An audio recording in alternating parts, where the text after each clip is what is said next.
안녕하세요. 오늘도 사연살롱을 찾아주셔서 감사합니다. 저는 평범한 40대 여자입니다. 스스로 제가 남들과 크게 다르지 않은 사람이라고 생각해요. 하지만 저의 사연을 아는 사람들은 의례 저를 불쌍하다고 하기도 하고 또 일부의 사람들은 팔자가 사납다고 말하기도 하는데요. 아마도 그건 제가 결혼한 지 2년 만에 남편을 잃고 혼자 어린 쌍둥이를 키우며 시어머니까지 모시고 살고 있었기 때문일 거예요. 그렇다 보니 본의 아니게 저희 시어머니가 모르는 사람들에게 비난을 받은 적도 많았는데 그건 정말 저희 시어머니를 모르고 하는 소리였어요. 한 번은 거참 며느리 팔자도 고약하네. 그러지 마시고 앞길 창창한 며느리 제가라도 시켜줘요. 평생 과부로 살기에는 너무 아깝지 않으세요? 그것도 아니면 따로라도 살게 해주든지. 할머니, 재산도 많으시면서 가만 보면 참 너무하셔. 하는 소리를 제가 직접 들은 적도 있었는데요. 그 소리에 제가 너무 화가 나서 시어머니 대신 한마디라도 하려 들면 그걸 본 저희 시어머니가 나서지 말라는 듯 고개를 절레절레 흔드셨어요. 무슨 부처님도 아니고 저는 참다 못해 시어머니한테 불평스런 말을 하기도 했는데 돌아오는 대답은 언제나 똑같았어요. 엄마, 왜 그런 소리를 가만히 듣고만 계세요? 아니라고, 며느리가 꼭 같이 살아야 한다고, 고집부려서 어쩔 수 없이 같이 사는 거라고 그렇게 말씀을 하시지. 뭐하러? 그러게 내가 너 진작에 재혼하라고 하지 않았냐? 지금이라도 늦지 않았어. 내가 좋은 짝 찾아줄 테니까 너 시집가. 너 아직 젊어 이거사. 또 그 소리 하신다. 제가 절대 싫다고 했죠? 저한테 남자는 애들 아빠 한 명뿐이에요. 저 어머니랑 이렇게 평생 꼭 붙어서 살 거니까 제발 그런 말씀 좀 하지 마세요. 저 어머니 없으면 못 산다고요. 저는 남들이 어떻게 볼지 모르지만 저희 시어머니를 정말 좋아해요. 아니, 사랑해요. 처음 결혼을 허락받으러 올 때부터 그랬어요. 남편은 워낙에 자기 어머니가 여장부 같은 스타일에 말도 골라 하는 법이 없다며 저와 자기 어머니가 잘 지내지 못할까봐 걱정이라고 했지만 저는 첫 만남부터 어머니가 참 좋았어요. 엄마 없이 자란 저의 사연을 아시고는 저를 꼭 안아주며 앞으로 시애미가 아닌 친정엄마가 되어주겠다고 하셨는데 남들은 절대 믿으면 안 된다는 그 말이 저는 너무 좋았습니다. 너무 감사한 나머지 제가 원해서 신혼생활도 시댁에서 시작했는데 남들은 후회할 짓 한다고 또 뭐라고 했지만 저는 매일매일이 호사였어요. 당신은 평생 제대로 된 옷 한 벌 사시는 법이 없으면서 무슨 홈쇼핑에 비싸고 좋다고 하는 것이 있으면 그걸 꼭 절 사주시곤 했거든요. 한 번은 너무 자주 제 물건이 배송이 돼서 이제 됐다고 반품하자고 한 적도 있었는데 시어머니는 그런 저에게 말씀하셨어요. 왜, 마음에 안 들어? 거기 텔레비에 나온 여자가 이게 요즘 유행이라고 했는데. 아니, 예쁘고 좋은데요. 너무 제 것만 자주 사주시니까 걱정돼서요. 어머니 원래 이렇게 돈 안 쓰시는 분이잖아요. 내가 아들만 둘이라 평생 딸 옷을 사본 적이 없어.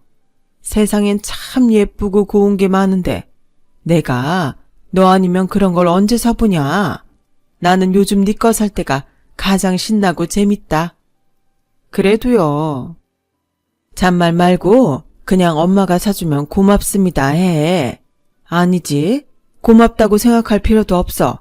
그냥 엄마가 사줬나 보다 하고 생각해. 내가 장사하느라 어디 나가지도 못해서 유행이 뭔지 어떤 게 좋은 건지 모르지만 이렇게 테레비로 네 옷이나 화장품 같은 걸 살 수 있으니 얼마나 좋으냐. 이렇듯 저희 시어머니는 저를 참 많이 아껴주세요. 지금도 마찬가지시고요. 사실 제가 남편을 잃고 종종 듣는 말이 있는데 시어머니도 일찍 남편을 잃고 아들 둘을 키운 과부셨어요. 힘든 가정 환경에 20대는 돈 벌어 살림에 보태고 그 뒤로는 거의 팔려가다시피 결혼을 했다고 하셨는데 남편, 즉 저희 시아버지 되시는 분이 결혼하고 5년도 되지 않아 갑작스레 큰 병을 얻어 제대로 손도 써보지 못하고 세상을 떠나셨다고 했어요. 그 길로 시댁에선 박복한 년이 집에 들어와 자기네 집에 해를 끼친다고 저희 시어머니를 비롯한 남편과 도련님까지 모두 내쫓았고 쫓겨날 때 땡전 한 푼도 없어서 그 추운 겨울에 아들 둘과 꼭 끌어안고 길에서 노숙까지 하셨다고 했어요. 그 뒤로도 혼자 아들 둘을 키우느라 안 해본 일이 없었다고 하셨는데 아들을 먼저 보낸 서러움도 마음 아픈데 자기 팔자를 닮은 저를 보면 그렇게 억장이 무너지신다고요. 저희 어머니는 그렇게 갖은 고생을 하다 작은 분식점을 얻어 장사를 시작했고 그 전부터 지하철역에 나가 김밥과 주먹밥을 팔던 솜씨가 있어 어머니의 분식점은 나날이 장사가 잘 되어갔는데 그 결과 쫓아낸 시댁에서도 배가 아플 정도로 돈을 모으시게 됐다고 하셨어요. 저희 남편은 그런 시어머니의 분식집에서 배달 일을 맡아서 했고 저와 만나게 된 계기도 남편이 배달 일을 하다 치안에게 쫓기고 있던 저를 구해주며 인연이 닿았는데 그런 남편이 배달 중 오토바이 사고로 그렇게 일찍 제 곁을 떠날 줄은 정말 꿈에도 몰랐었죠. 남편의 사고가 있던 날 쌍둥이를 임신 중이었던 저는 그 충격 탓에 조상까지 하게 되었어요. 그야말로 몸과 마음이 망가질 대로 망가졌는데 그때 저희 어머니도 충격에 쓰러지셔서 거의 일어나지 못하셨어요. 그렇게 완전히 저희 집은 회복 불가능할 정도로 피폐해졌고 그때 자기도 형을 잃은 슬픔에 힘들었음에도 저와 쌍둥이 그리고 어머니까지 돌보던 사람이 바로 저희 도련님이었어요. 도련님은 어릴 때부터 영재 소리를 들었고 남편보다 5살 어린 동생이었는데 남편은 종종 저에게 동생은 아버지에 대한 기억이 거의 없다며 자기가 아버지 대신이라고 말하곤 했었는데요. 사고가 있고 제가 몸을 조금 추스렸을 무렵 도련님도 저희 남편 같은 이야기를 저에게 했던 기억이 나네요. 형수, 이런 말 지금 해도 들리지 않겠지만 앞으론 내가 형 대신이에요. 그러니까 형수, 너무 걱정하지 말고 우리 조카들 키우면서 형모까지 잘 살아요. 제가 할 수 있는 건 뭐든지 할게요. 그러니까 우리 가족 모두 죽을 힘을 다해서 살아요. 꼭이요. 그렇게 남편과 도련님은 생김새도 닮았지만 마음씨까지 똑 닮은 형제였어요. 그때 도련님은 7급 공무원 시험 준비를 하고 있었는데 형을 잃고 쓰러진 저와 어머니 그리고 이른둥이로 태어난 조카들까지 챙기며 공부도 제대로 하지 못했지만 남편 말대로 영재는 영재인지 도련님은 그런 상황 속에서도 당당히 합격을 했는데요. 그렇게 1년을 겨우 넘기고 2년을 버티니 조금씩 저희 가족도 웃는 날이 생겼어요.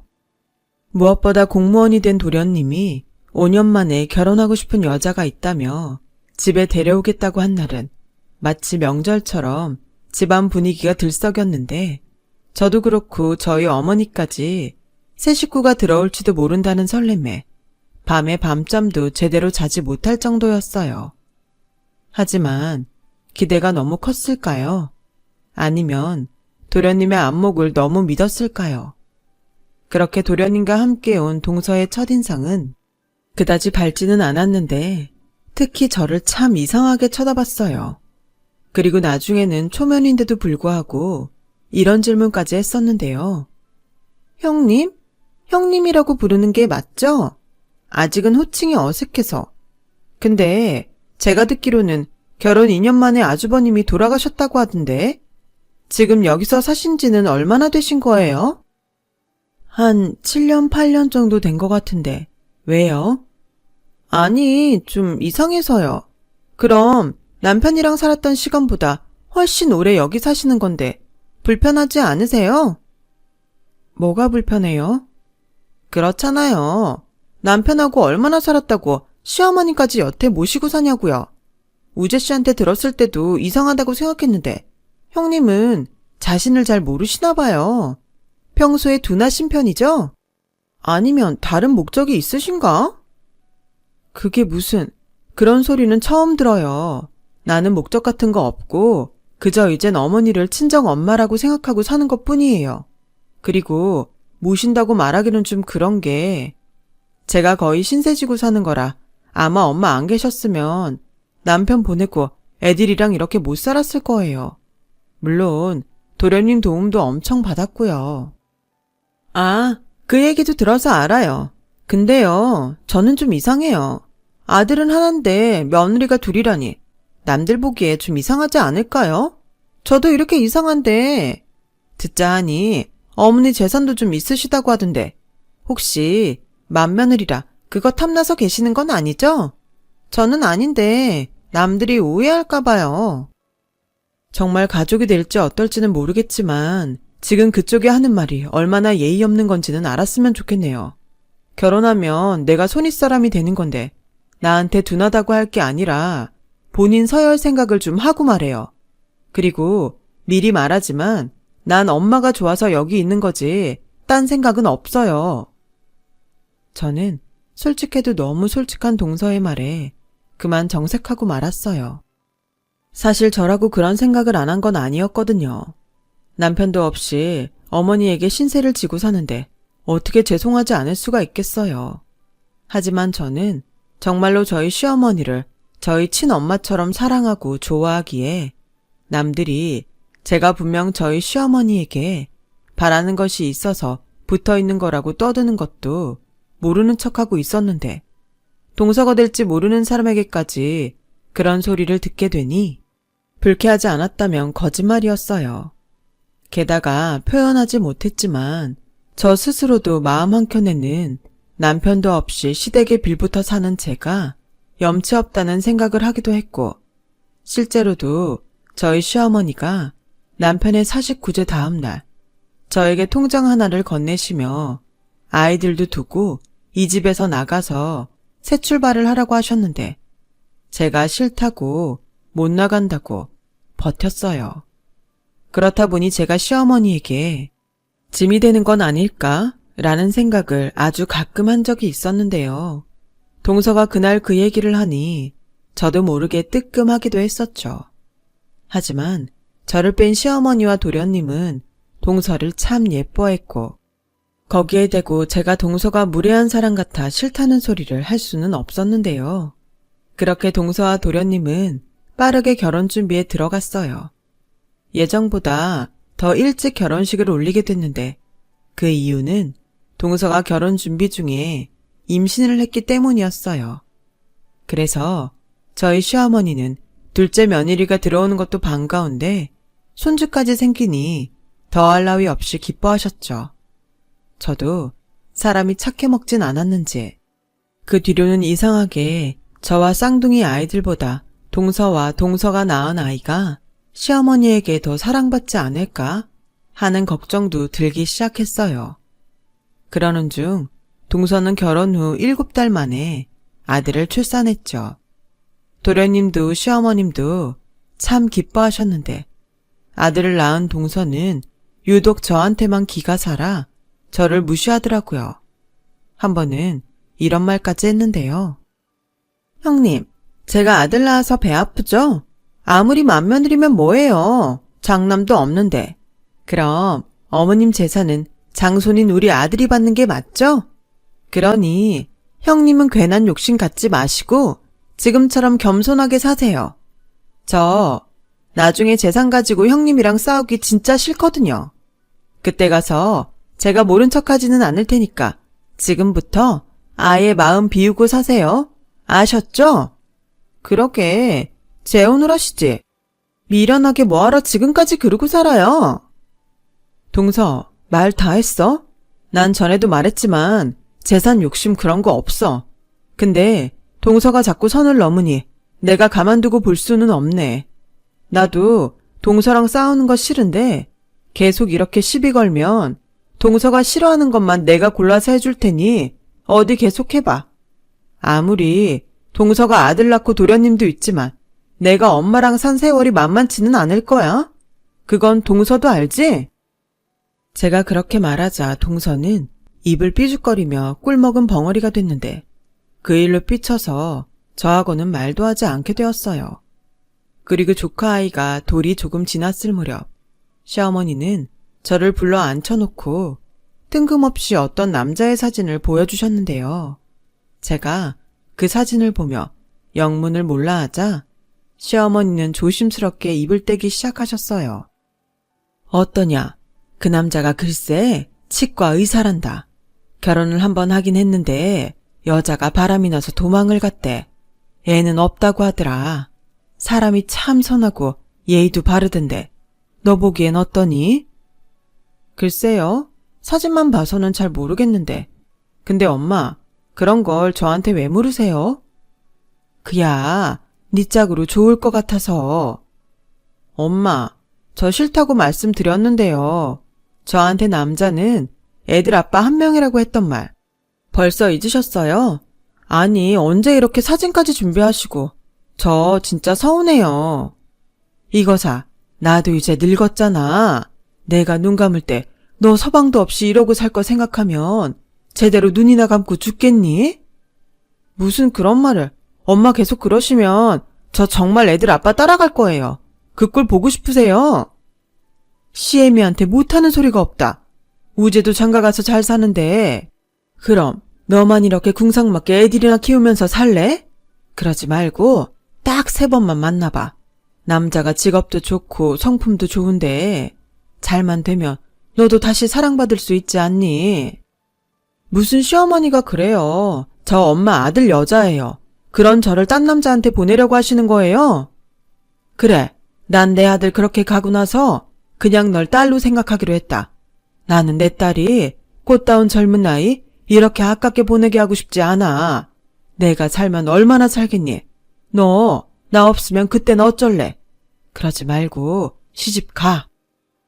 저는 시어머니가 어떤 마음으로 그런 말씀을 하시는지 다는 알지 못했지만 영 모르진 않았어요. 뭐 처음 듣는 소리도 아니었고요. 하지만 이렇게 누군가의 사진을 가지고 오신 적은 처음이라 그날은 좀 많이 놀랐는데요. 보통 같으면 이렇게 싫다고 정색하면 며칠은 잠잠했었는데 이상하게도 그 남자의 어디가 그렇게 마음에 드셨는지 제 의사와는 상관없이 시어머니는 약속 날짜를 덥석 잡아오셨어요. 엄마, 이미 약속을 했다고요? 싫어요. 제가 그 남자를 왜 만나요? 그냥 나가서 맛있는 거나 얻어먹고 와. 그냥 친구 하나 사귄다고 생각하면 되잖아. 싫어요. 이 엄마 소원이다. 딱 3번만 만나면 그 뒤에는 아무 소리 안 할게. 너 시집가라는 소리도 안 할게. 정말이죠? 저 딱 3번만 그 남자 만나면 엄마 이제 그 소리 안 하실 거죠? 약속하신 거예요? 저는 자신 있었어요. 쌍둥이 아이들을 키우면서도 하늘에 있는 남편과 저는 이어져 있다고 굳건하게 믿어왔고 세상 그 어떤 잘난 남자를 만나도 제 마음은 변하지 않을 거라고 생각했기에 저는 그 남자를 만나러 나갔어요. 그런데요, 뭐든 쉽게 장담하면 안 된다고 시어머니가 소개해준 남자는 시어머니 말씀처럼 매너가 좋았는데 사람이 착하기까지 해서 제가 초면에 재혼 생각 없다고 못을 박았는데도 괜찮다며 그냥 이것도 인연인데 친구라도 되자더군요.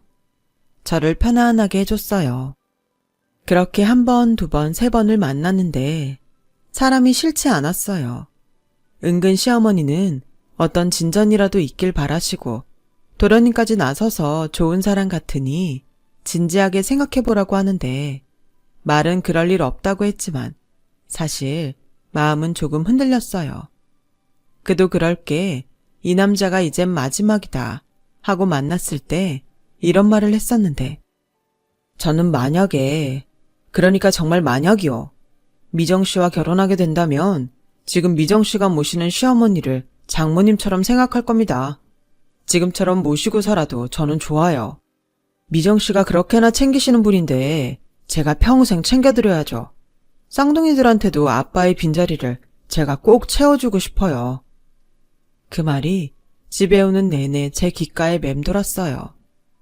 재혼을 하는 것이긴 하지만 시어머니를 계속 모실 수 있다니 그런 생각은 전혀 못했거든요. 그렇잖아요. 누가 재혼하면서 전 남편 어머니를 모신다고 하겠어요. 그래서 처음엔 무슨 그런 말을 하냐고 했었는데 자기도 어릴 때 부모님이 헤어져 어머니와 살지 못해 어머니의 정이 많이 고프다고도 했었는데 저도 같은 아픔이 있다 보니 마음이 조금 기울었어요. 그래서 3번 만남이 끝난 이후에도 3개월을 넘게 이 남자를 진지하게 만나게 됐어요. 평소 눈치 빠른 시어머니는 제가 정말 재혼이라도 할 거라고 생각했는지 저를 또다시 조용히 불러 앉히시고는 이렇게 말씀하셨죠. 사람 일이라는 게 원래 뜻대로 안 되는 거다. 난 네가 재혼을 한다면 정말 기쁠 것 같아. 그러니 그 사람이 마음에 있다면 망설이지 마. 내가 너 혼수며 예물 같은 건 다 해줄 거야. 엄마, 그런 소리 마요. 그리고 만약에 정말로 제가 그 사람이랑 재혼을 한다고 해도 저는 지금처럼 엄마랑 같이 살 거예요. 사람들이 또 수군거리겠지만 뭐 어때요? 우리만 좋으면 됐지. 이거사, 그래도 그건 아니지. 혹시 아니? 내가 지금은 이런 마음이어도 나중엔 바뀔지 모르지. 그러니 그러지 말고 이제라도 네 인생 살아. 그리고 나중에 시끄러워지지 않게 지금 가게랑 건물은 네 앞으로 해주려고 한다. 네? 엄마, 그게 무슨 소리예요? 저 그거 필요 없어요. 괜히 그거 가지고 저랑 동서 싸움만 나요. 그러니 하는 소리다. 둘째가 다 좋은데 애가 욕심이 너무 많아. 나중에 나 없으면 그게 어떻게 나올지 모른다. 지금도 아들 낳았다고 너한테 갖은 유세를 떨지 않니? 그러니 이참에 조용히 명의만 옮겨놓자. 그래도 싫어요. 엄마는 딴 남자한테 시집가라고 하면서 뭐하러 재산까지 절 줘요. 저는 안 받을 거예요. 그리고 동서 성격에 이 사실을 알면 가만히 있긴 하겠어요. 제가 남들이 뭐라고 했던 떳떳했던 이유는 정말 욕심이 없었기 때문이라고요. 그래, 그걸 내가 왜 모르겠니? 그냥 우리 손녀들 생각해서 미리 주고 싶은 거야. 네가 재혼을 해도 우리 손녀들은 내 아들 핏줄인데 그것들 학비며 결혼 자금으로 쓰라고. 그리고 둘째한테는 지금 사는 아파트 주는 걸로 얘기 끝내놓을 거야. 그러니까 너 걱정 안 해도 돼. 지 남편 돈 잘 버는데 아파트 줬으면 됐지. 그럼 우리 애들 다 컸을 때 그때 주세요. 그리고 엄마 계속 그런 말씀 하실 거면 저 그 남자도 이젠 안 만날래요. 무슨 정리하시는 것도 아니고 계속 그렇게 말씀하세요. 저 불안해요.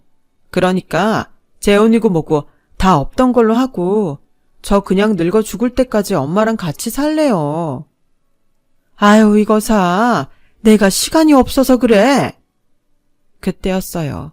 시어머니가 마치 사례에 걸린 듯 기침을 하기 시작했고 저는 얼른 부엌으로 뛰어들어가 물을 가지고 왔는데 그새 피를 토하신 어머니가 방바닥에 묻은 피를 급하게 닦고 계시더군요. 그 모습에 놀란 제가 들고 있던 컵을 놓치고 말았어요. 그리고 제가 너무 놀라 당장 병원에 가자고 소리소리를 질렀는데 어머니는 그제서야 당신이 살 날이 많지 않다며 울면서 저에게 얼른 시집가라는 소리만 그렇게 하셨는데 이제야 어머니가 그렇게나 저를 떼어놓으려고 했던 이유를 알 것 같았어요. 하지만 아픈 어머니를 두고 제가 가긴 어딜 가겠어요. 그 뒤로 싫다는 어머니를 억지로 병원에 입원시키고 장사는 제가 알아서 하겠다고 하며 병원과 가게를 오가는 생활을 하게 되었어요. 의사 선생님은 이미 폐암이 많이 진행돼서 손쓸 수 없는 상태라고 했고 저는 이대로 어머니까지 보낼 수 없었기에 매일 울면서 병원을 다녔죠. 그날도 분식집 점심 장사를 끝내놓고 병원에 갔는데 그동안 아무리 오라고 해도 한 번을 오지 않았던 동서가 병실 복도에서 누군가와 얘기를 하고 있었어요. 저는 도련님이랑 같이 왔나 싶어 가까이 가려고 했는데 글쎄 동서와 꽤 친한 듯 이야기하고 있는 사람은 한동안 제가 재혼까지 생각했던 그 남자였고 저는 얼른 화장실 쪽 벽에 숨어 그들이 말하는 소리를 들었는데 정말이지 온몸에 소름이 다 돋을 정도였어요. 그리고 이 사실을 도련님과 어머니에게 알려야겠다는 생각에 핸드폰으로 동영상을 찍었는데 손이 어찌나 떨리던지 하마터면 손에서 핸드폰을 놓칠 지경이었죠. 그러게 내가 빨리 진도 빼라고 했지? 노인네 오늘 나한테 뭐라고 했는지 알아? 아파트 하나 받고 꺼지래. 형님한테 상가구 가게구 다 줄 거라고. 나보고 탐내지 말라고 하더라. 너는 어떻게 된 게 판 다 깔아줬는데 여직 과부 마음 하나를 못 잡냐? 야, 그 과부가 보통 과부인 줄 알아. 아주 열려야. 너랑은 차원이 다른 여자라고. 내가 오죽하면 저 노인네까지 모실 수 있다고 마음에도 없는 소리까지 했겠어. 근데 노인네가 며칠 못 버티고 이 난리가 나서 네 형님 내 전화도 안 받아. 전화 안 받으면 포기할 거야? 그 상가가 얼마짜린데? 아파트랑 그 상가 팔아서 다른 목 좋은데 상가 사잖아? 그럼 우리 아들이랑 당신이랑 나 평생 놀고 먹을 수 있는데 이대로 포기할 거야? 남자가 이럴 때일수록 팍팍 밀고 가야지. 원래 누군가한테 기대고 싶을 때 그때가 기회인 건 몰라? 알았어. 내가 오늘부터는 아주 집에 쳐들어가서라도 그 여자 어떻게 해볼라니까 바가지 좀 그만 긁어. 그러는 너는 네 남편한테 안 들켰지? 당연하지. 내가 그렇게 허술한 줄 알아? 이쪽은 아무 문제 없으니까 당신이나 잘해. 당신 자꾸 이렇게 나 실망시키면 나 그냥 이 집 며느리로 계속 산다. 그건 안 될 소리지. 너랑 나 혼인신고만 안 됐을 뿐 이미 같이 산 게 10년이 넘었는데 그리고 네 아들도 내 핏줄인데 그런 소리를 하면 안 되지.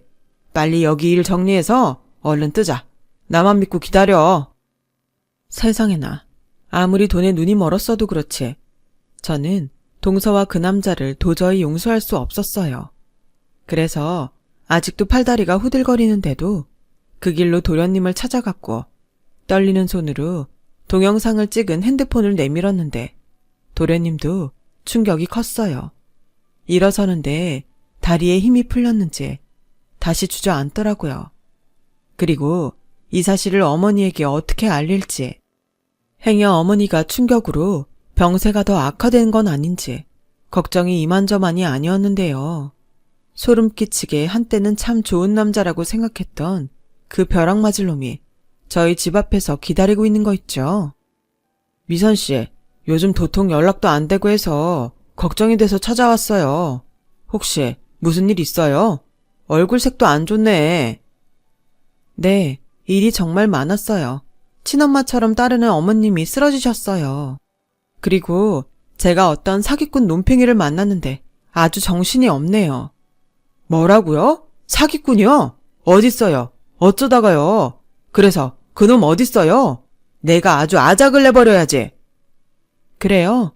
그럼 부탁 좀 해도 될까요? 지금 제 앞에 있는데? 네? 너 사기꾼이잖아. 어디 할 짓이 없어서 사지욕심 멀쩡한데 사기를 쳐. 내가 아까 동서랑 네가 하는 얘기 다 들었어. 저기 무슨 오해가 있는 것 같은데 미선씨, 저는 그 동서라는 사람 본 적도 없어요. 아, 그러세요?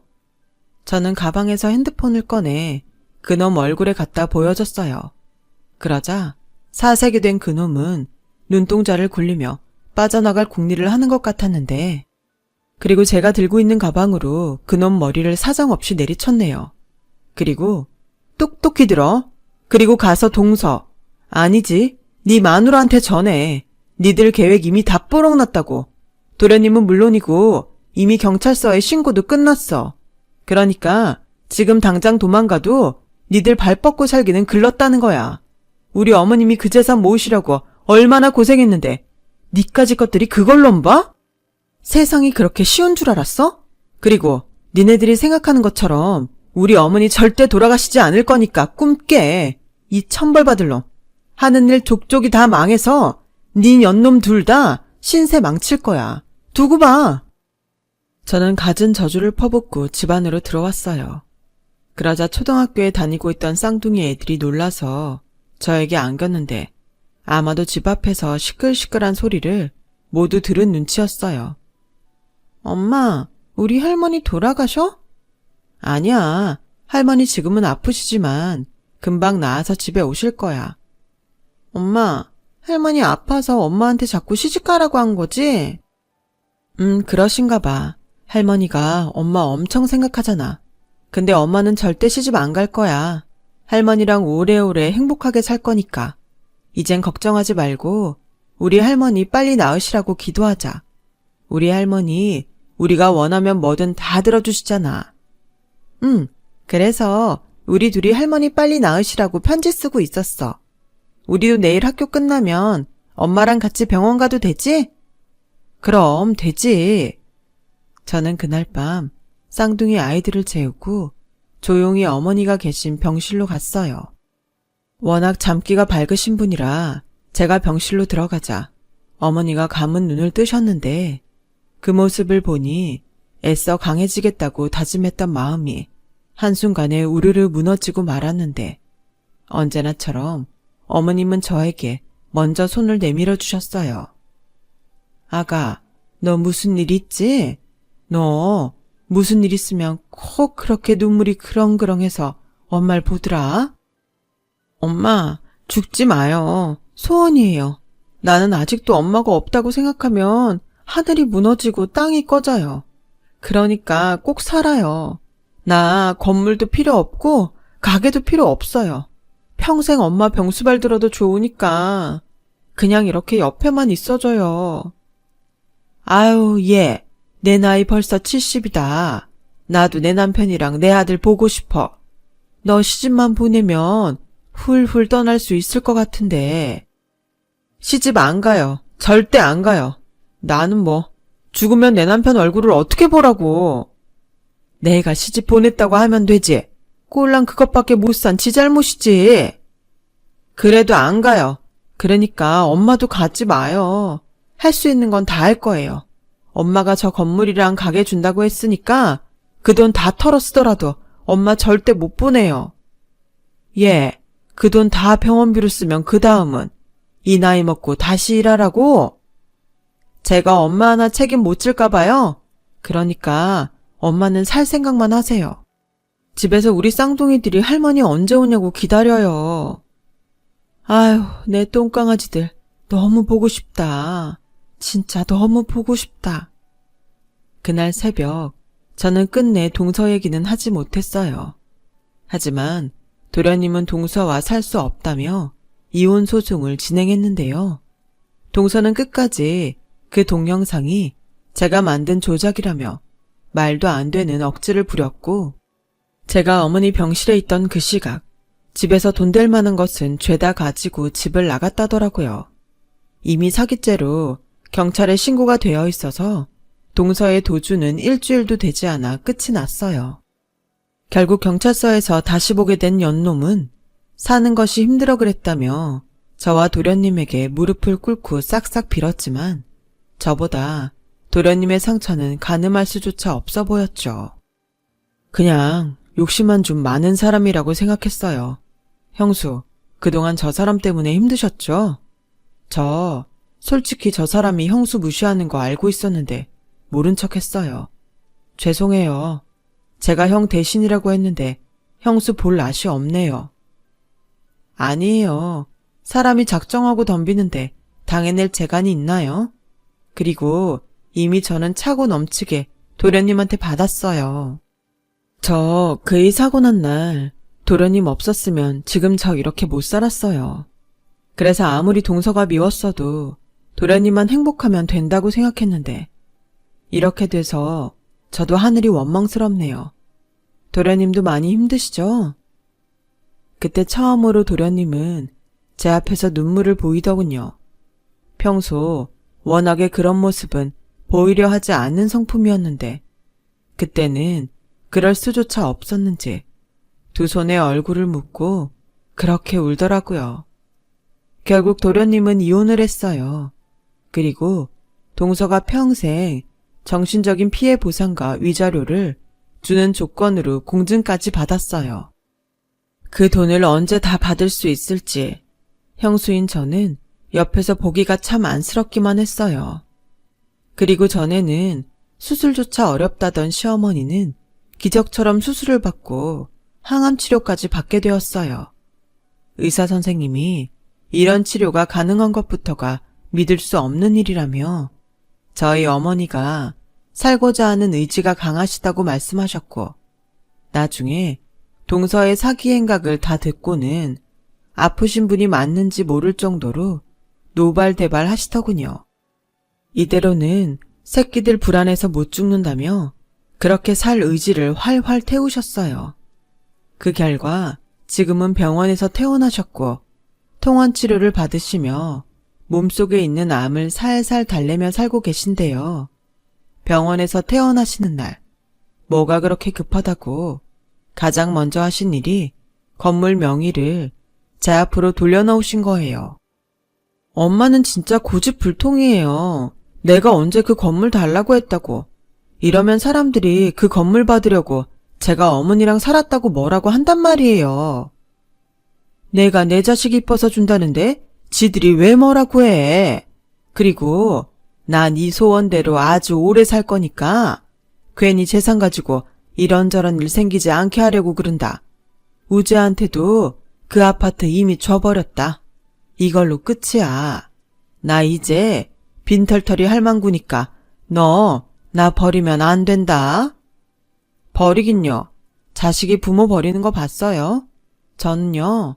엄마가 남편보다 더 좋아요. 안다. 네가 나를 너무 좋아해서 내가 널 두고 갈 수가 없어. 아가, 이제 시집가라는 말 안 할 테니 너랑 나랑 지지고 볶고 살자. 저는 어머니의 그 살자라는 말이 참 좋았어요. 그리고 아무래도 좋은 공기 속에 살면 도움이 될 것 같아서 이참에 서울하고는 좀 거리가 멀어도 시골로 이사를 왔습니다.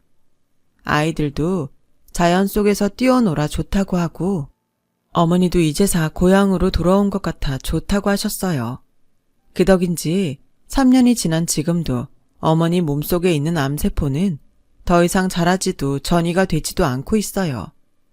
제 마지막 바람은 완치까지는 어렵더라도 이렇게나마 어머니와 편안하게 이곳에서 지내는 것이랍니다. 도련님은 그 후 좀 많이 힘들어했어요. 내내 힘들게 지내시다 최근엔 휴직계를 내고 전국 여행을 하고 있는데 매일 걷는 게 일이라고 하더라고요. 어머님은 무슨 도인이라도 될 거냐며 뭐라고 하셨지만 저는 도련님이 그렇게 걸어서 끝끝내 제자리로 돌아올 거라는 것을 믿어 의심치 않아요. 인생에 한번 휘청했다고 그걸로 끝은 아니잖아요. 제가 어둠 속 그 터널을 빠져나와 다시 웃었듯 저희 도련님도 그런 날이 꼭 올 거예요. 그리고 그 터널 끝엔 저희 가족 모두가 함께 있을 수 있도록 저는 오늘도 저희 하나밖에 없는 어머니와 선물 같은 하루를 삽니다. 매일 눈을 뜰 수 있다는 것이 행복한 요즘이에요. 내일이 있다는 건 어느 누구도 줄 수 없는 선물이라는 걸 이 사연을 통해 꼭 말하고 싶습니다. 지금까지 저의 이야기 들어주셔서 감사해요. 좋은 인연만 함께 하시길, 그래서 매일매일이 소중한 선물이 되시기를 진심으로 바라겠습니다. 여러분, 사연 댓글에 응원과 현명한 조언 부탁드려요. 좋아요와 구독은 저에게 큰 힘이 됩니다. 오늘도 좋은 일 가득하세요.